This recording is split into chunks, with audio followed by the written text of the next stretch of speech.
தைப்பூசத்தை ஒட்டி திருச்செந்தூர் சுப்பிரமணிய சுவாமி கோவிலில் பல்லாயிரக்கணக்கான பக்தர்கள் கடலில் புனித நீராடி சுவாமி தரிசனம் செய்து வருகின்றனர். இது குறித்த கூடுதல் தகவல்களை தருகிறார் எமது தூத்துக்குடி செய்தியாளர் முரளி கணேஷ். இன்னைக்கு தைப்பூசத்தின் காரணமாக அங்க கூட்டம் அதிகமா இருக்கிறது நம்ம அந்த விஷுவல்ஸ்ல பார்க்க முடிகிறது. செய்யப்பட்டிருக்கக்கூடிய ஏற்பாடுகள் எல்லாம் என்ன? அதாவது விஷ்ணு, முருகனின் அறுபடை வீடுகளில் இரண்டாம் படை வீடான திருச்செந்தூர் சுப்பிரமணிய சுவாமி கோயில்ல தைப்பூச திருவிழா இன்று வெகு விமர்சையாக கொண்டாடப்பட்டு வருகிறது.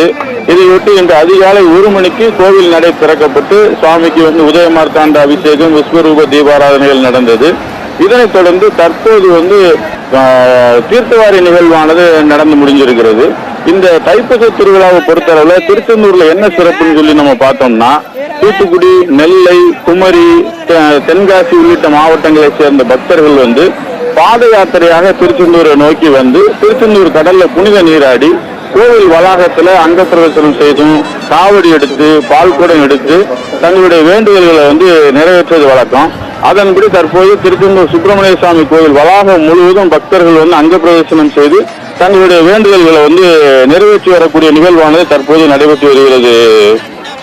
விஷ்ணு, தூத்துக்குடி மாவட்டத்தில் இருக்கக்கூடிய மக்கள் முழுவதுமாக இந்த திருச்செந்தூர் சுப்பிரமணிய சுவாமி கோவிலில் குவிந்திருக்கிறதுனால இந்த பகுதியில் எங்கு பார்த்தாலும் பச்சை ஆடை உடுத்திய பக்தர்கள் கூட்ட வெள்ளத்தை தான் நம்மளால பார்க்க முடியுது. இந்த தைப்பூசத்தை ஒட்டி மாவட்ட காவல் கண்காணிப்பாளர் பாலாஜி சரவணன் தலைமையில 600க்கும் மேற்பட்ட போலீசார் பாதுகாப்பு பணியில் ஈடுபட்டிருக்காங்க.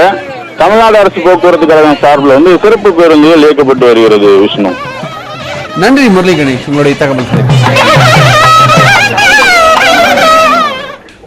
தமிழ்நாட்டில் 7.5 லட்சம் பேருக்கு நிறுத்தி வைக்கப்பட்டிருந்த முதியோர்